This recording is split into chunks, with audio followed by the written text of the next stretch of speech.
The Lost Princess of Oz. Chapter 1. A Terrible Loss. There could be no doubt of the fact. Princess Ozma, the lovely girl ruler of the fairyland of Oz, was lost. She had completely disappeared.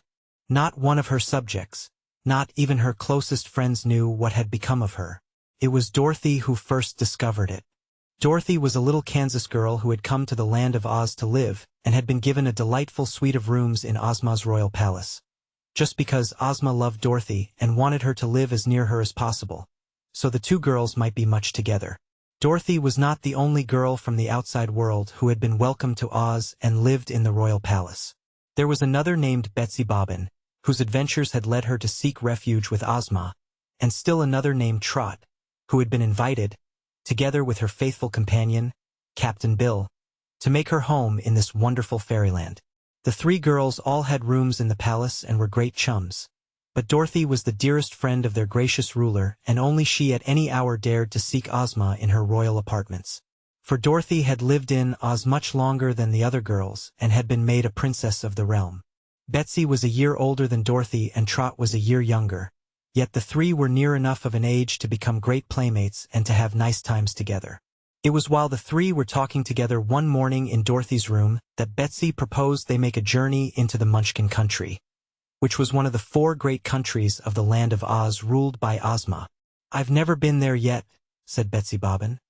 "But the Scarecrow once told me it is the prettiest country in all Oz." "I'd like to go too," added Trot. "All right," said Dorothy. "I'll go and ask Ozma. Perhaps she will let us take the sawhorse and the red wagon, which would be much nicer for us than having to walk all the way. This land of Oz is a pretty big place, when you get to all the edges of it." So she jumped up and went along the halls of the splendid palace until she came to the royal suite, which filled all the front of the 2nd floor. In a little waiting room sat Ozma's maid, Jellia Jam, who was busily sewing. "Is Ozma up yet?" inquired Dorothy. "I don't know, my dear," replied Jellia. "I haven't heard a word from her this morning. She hasn't even called for her bath or her breakfast, and it is far past her usual time for them." "That's strange," exclaimed the little girl. "Yes," agreed the maid. "But of course no harm could have happened to her. No one can die or be killed in the land of Oz, and Ozma is herself a powerful fairy, and she has no enemies so far as we know. Therefore I am not at all worried about her, though I must admit her silence is unusual." "Perhaps," said Dorothy thoughtfully, "she has overslept, or she may be reading, or working out some new sort of magic to do good to her people." "Any of these things may be true," replied Jellia Jam. "So I haven't dared disturb our royal mistress. You, however, are a privileged character, Princess, and I am sure that Ozma wouldn't mind at all if you went in to see her." "Of course not," said Dorothy, and opening the door of the outer chamber she went in. All was still here. She walked into another room, which was Ozma's boudoir, and then, pushing back a heavy drapery richly broidered with threads of pure gold, the girl entered the sleeping room of the fairy ruler of Oz. The bed of ivory and gold was vacant. The room was vacant. Not a trace of Ozma was to be found. Very much surprised, yet still with no fear that anything had happened to her friend, Dorothy returned through the boudoir to the other rooms of the suite. She went into the music room, the library, the laboratory, the bath, the wardrobe, and even into the great throne room, which adjoined the royal suite, but in none of these places could she find Ozma. So she returned to the anteroom where she had left the maid, Jellia Jam, and said, "She isn't in her rooms now, so she must have gone out." "I don't understand how she could do that without my seeing her," replied Jellia. "Unless she made herself invisible." "She isn't there anyhow," declared Dorothy. "Then let us go find her," suggested the maid, who appeared to be a little uneasy. So they went into the corridors, and there Dorothy almost stumbled over a queer girl who was dancing lightly along the passage.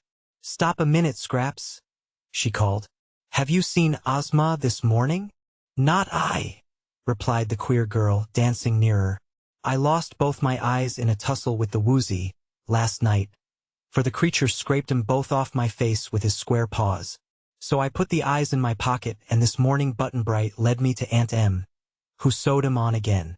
So I've seen nothing at all today, except during the last 5 minutes. So of course I haven't seen Ozma. Very well, Scraps, said Dorothy, looking curiously at the eyes, which were merely 2 round black buttons sewed upon the girl's face. There were other things about Scraps that would have seemed curious to one seeing her for the first time. She was commonly called the Patchwork Girl, because her body and limbs were made from a gay-colored patchwork quilt which had been cut into shape and stuffed with cotton. Her head was a round ball stuffed in the same manner and fastened to her shoulders. For hair she had a mass of brown yarn, and to make a nose for her a part of the cloth had been pulled out into the shape of a knob and tied with a string to hold it in place. Her mouth had been carefully made by cutting a slit in the proper place and lining it with red silk, adding 2 rows of pearls for teeth and a bit of red flannel for a tongue. In spite of this queer makeup, the Patchwork Girl was magically alive and had proved herself not the least jolly and agreeable of the many quaint characters who inhabit the astonishing fairyland of Oz. Indeed, Scraps was a general favorite, although she was rather flighty and erratic and did and said many things that surprised her friends. She was seldom still, but loved to dance, to turn handsprings and somersaults, to climb trees and to indulge in many other active sports.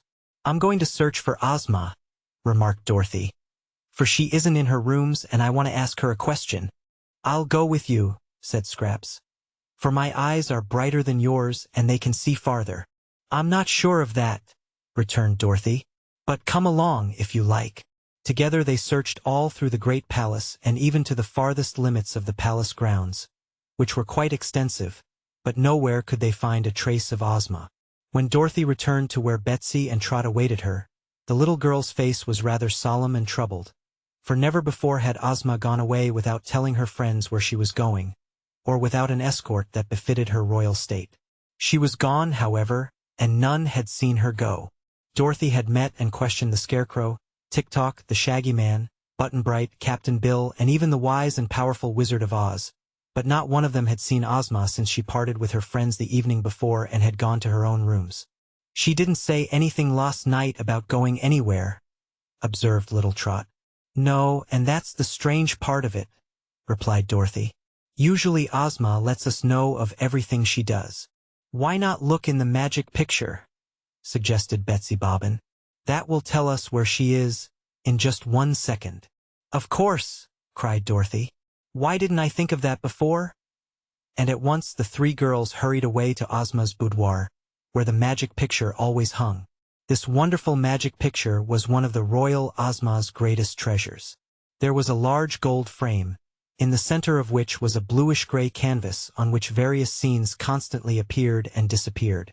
If one who stood before it wished to see what any person anywhere in the world was doing, it was only necessary to make the wish and the scene in the magic picture would shift to the scene where that person was and show exactly what he or she was then engaged in doing.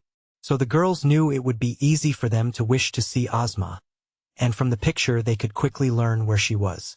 Dorothy advanced to the place where the picture was usually protected by thick satin curtains, and pulled the draperies aside. Then she stared in amazement, while her 2 friends uttered exclamations of disappointment. The magic picture was gone. Only a blank space on the wall behind the curtains showed where it had formerly hung.